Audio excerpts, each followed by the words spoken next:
The room is quiet, but not peaceful.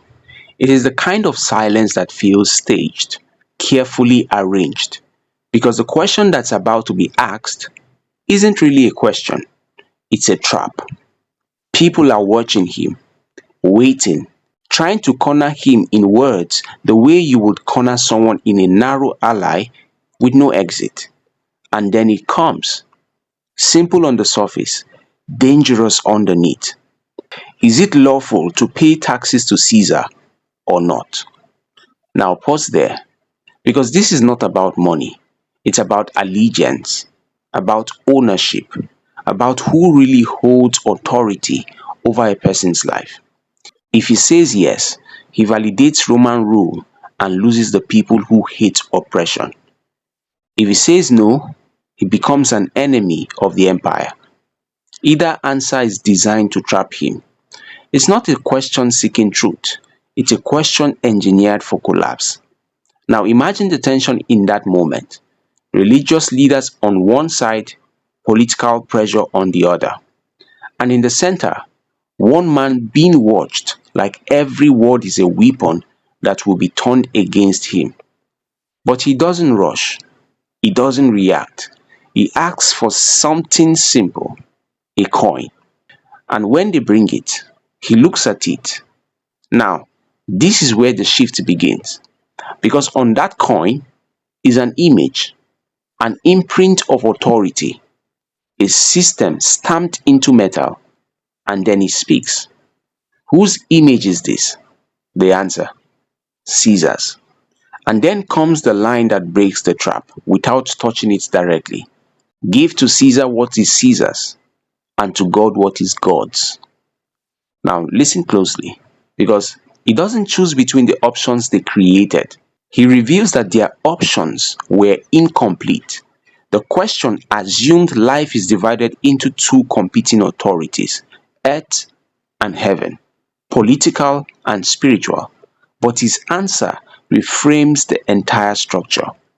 There are things that belong to systems, and there are things that belong to something deeper. Now zoom in, because the real impact is not just the wisdom of the response, it's how effortless the trap collapses. No argument, no debate, just clarity that exposes the limitation of the question itself. And that's what makes it powerful.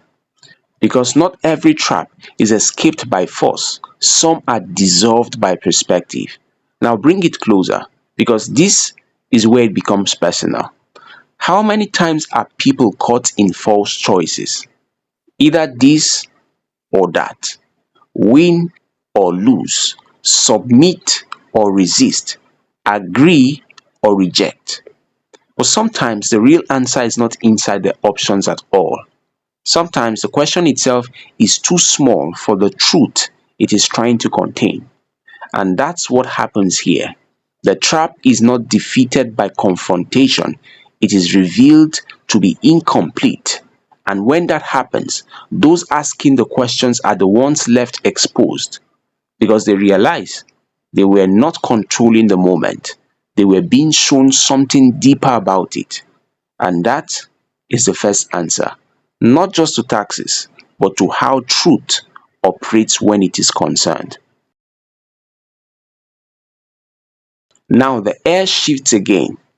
Different crowds, same intention, but this time the trap is more subtle, less political, more spiritual. A question is raised, but it carries weight beneath it. Which is the greatest commandment? Now at first it sounds harmless, even respectful, like someone genuinely seeking understanding.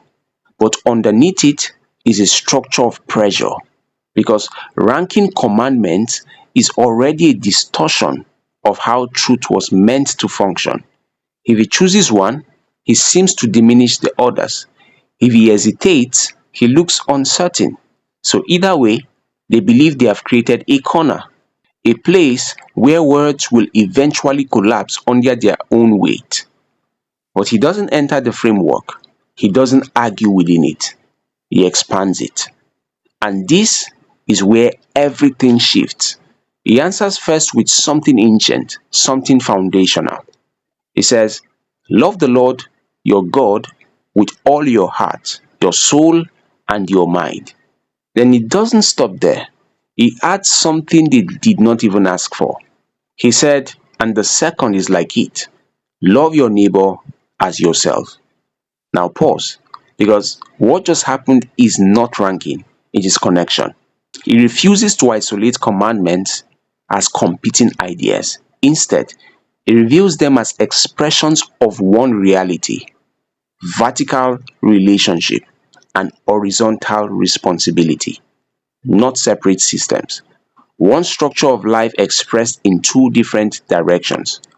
Now, imagine being in that room. You expected selection, you expected preference, you expected debate. But what you receive instead is integration. And that's where the tension breaks, because traps rely on separation. They need categories that compete. But truth, when spoken clearly, doesn't compete with itself, it connects.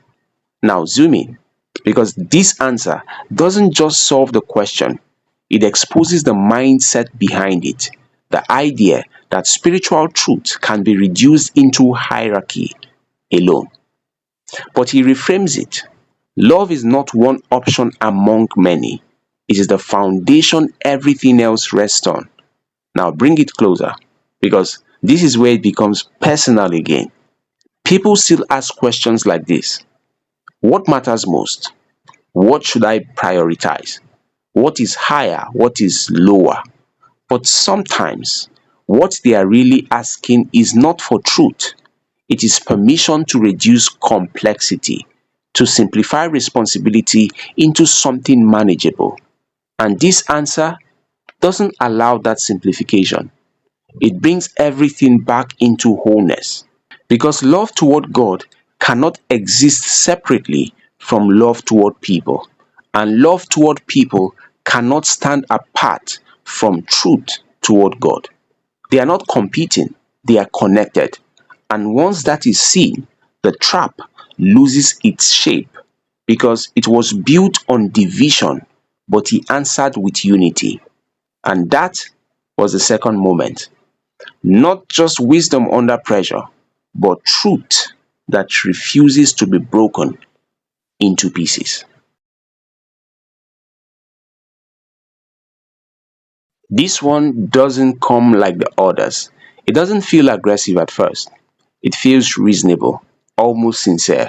A man steps forward with a question meant to define boundaries. Who is my neighbor?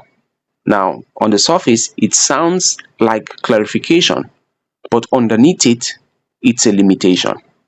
Because if you can define who your neighbor is, you can also define who is not your neighbor. And once you do that, you control the extent of your responsibility. Now, imagine the room. People are listening closely, waiting for a definition that makes life more manageable, a line that separates obligation from comfort. But instead of drawing a boundary, he tells a story. And that already changes the atmosphere, because stories don't just answer questions, they expose assumptions. He speaks of a man traveling, attacked, stripped, left for dead on the road. And then comes the shift. Two religious figures pass by. They see him and they continue. No engagement, no interruption. They just gave him distance. And then someone unexpected enters the scene, a Samaritan, someone culturally positioned as someone different. And this is where the tension peaks, because instead of avoiding the broken man, he moves toward him, not cautiously, not selectively, but with action. He binds his wounds, he carries him, he provides for his care. And suddenly, the question is no longer theoretical, it is personal. Because after the story ends, the question is returned. Not who is my neighbor, but who acted as a neighbor. Now pause, because this is the reversal. The original question tried to limit responsibility, but the answer removes the limitation entirely. It shifts focus from definition to action, from category to behavior. Now zoom in, because this is where discomfort begins. We like questions that define boundaries. They make life easier to manage. But truth like this removes clean lines because it suggests that neighbor is not just a category of people, but a role you step into based on what you do when someone is in need. Now bring that closer because this is not just an ancient storytelling, it's a challenge to how people naturally think. Who do I have to care about? Where is my limit? What is the minimum required of me? But this response doesn't give minimums. It removes the idea of limitation entirely. Because the real question is not who qualifies, but who responds. And that changes everything. Because now responsibility is not something you define, it is something you become aware of in real time. And once that awareness enters, the question can't stay the same anymore because it was never really about defining others. It was about revealing the condition of the heart that was asking.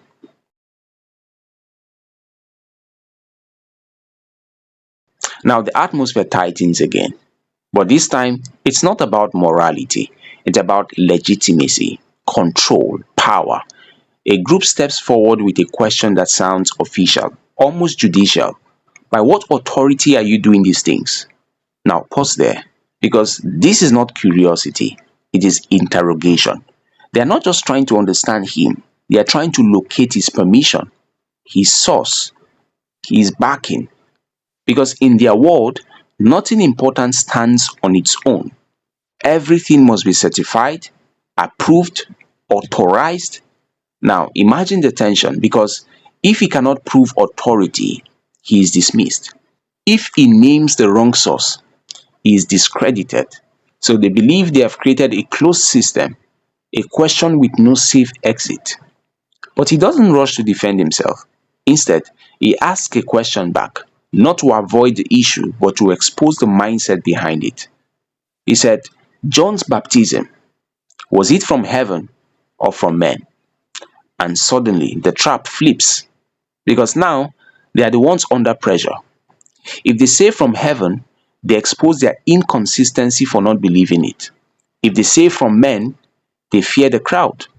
So silence enters the room, not peace, I mean pressure. Because truth has a way of reversing traps that are built on fear instead of clarity. Now zoom in. The question they asked was about authority, but the response reveals something deeper. Their struggle is not with authority itself. Their struggle is not with authority itself, but with recognition of it. Because authority, when real, doesn't need approval from those who resist it. It simply is authority. Now bring that closer because this is where the discomfort grows. Humans often demand visible authorization for things they don't want to accept. Prove it. Show me the source. Who gave you the right? But sometimes the question is not about validation, it's about avoidance. Because if they acknowledge the authority, they also acknowledge responsibility toward it. And that changes everything.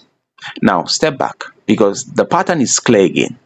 Each question tries to corner him through structure, from taxes, which is politics, from commandments, which is hierarchy, to neighbor, which is limitation, authority, which is legitimacy.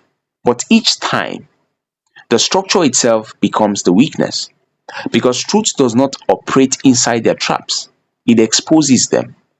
And that is what happens here. Not a direct answer that fits their framework, but a reversal that reveals their hesitation to face what they already sense. Now the room is quiet again, but this time it is not because he is trapped, it is because the trap has nowhere to stand.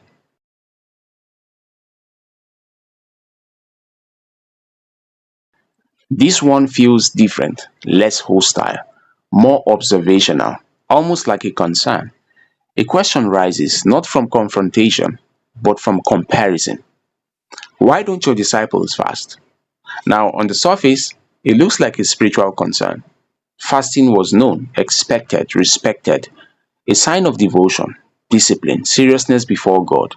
So the question sounds like this: if your message is real, why don't your followers look more intense? But underneath it is a deeper assumption that spirituality must always look like visible effort, struggle, display, performance. Now, pause there, because this is not just about fasting, it's about how righteousness is recognized. They are measuring something internal with external standards. And that's where the tension begins. Because if his disciples are not performing the expected rituals, then in their eyes, something must be missing. Now imagine the room. They are waiting for explanation, for correction, for alignment with their framework of what devotion should look like. But instead of defending a system, it reframes the entire movement. It responds with imagery, a wedding, a celebration, a moment where presence replaces performance. And they ask a very simple question: can the guests of a wedding mourn while the bridegroom is with them? Now pause again, because that changes everything. He doesn't reject fasting, he relocates it from obligation to timing, from performance to response.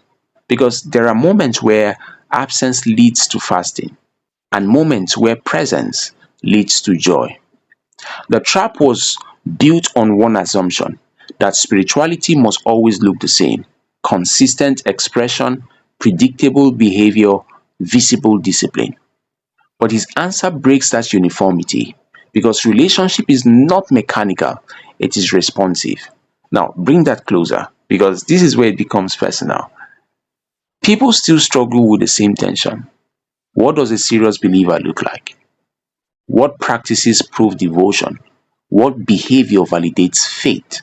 But sometimes the focus on appearance can miss the reality of presence, because you can perform the right expressions and still miss the moment. Now, step back, because this is the shift. Jesus is not lowering the standard of devotion, he is revealing its nature. Not everything is meant to look the same in every season. Some seasons require discipline, others require awareness of presence. And knowing the difference is where maturity begins. Now, the question they asked was about fasting, but the answer was about relationship, because what they were measuring externally, he was redefining internally. And once again, the trap doesn't break through argument, it dissolves through understanding.